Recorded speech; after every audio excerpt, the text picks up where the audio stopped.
Kai's Australian Adventure.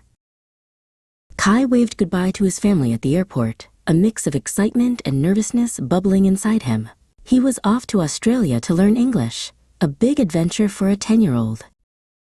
The long flight was a blur of movies and tiny meals.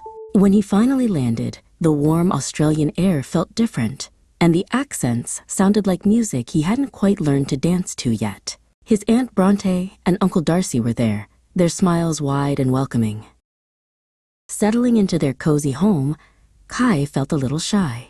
He understood some words, but putting sentences together felt like building a tower with slippery blocks. "Don't worry, mate," Uncle Darcy chuckled. "You'll be speaking like a local in no time."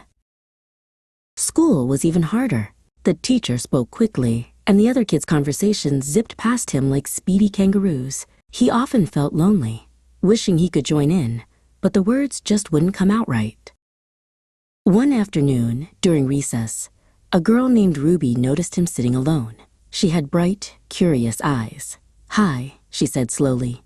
"Do you want to play Tips?" Kai didn't know what Tips was, but he nodded, a small spark of hope igniting inside him.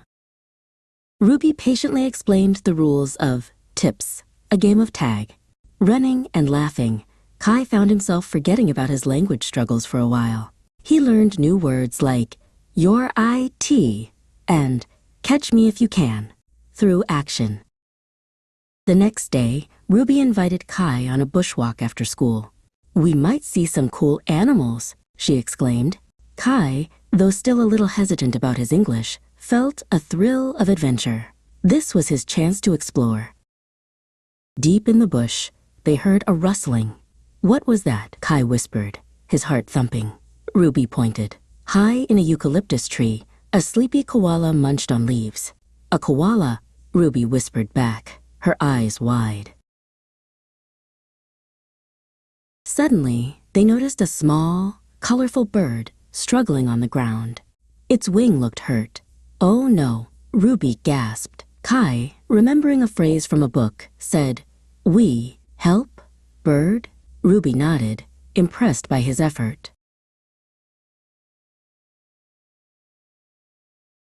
Carefully, they scooped up the bird and hurried back to Ruby's house. Ruby's mom knew just what to do.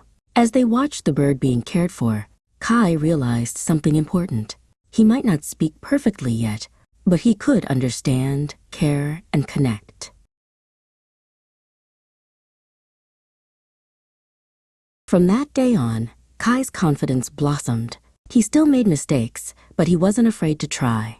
With Ruby by his side, exploring, learning, and helping, Australia felt more and more like home, and English became less of a puzzle and more of a song.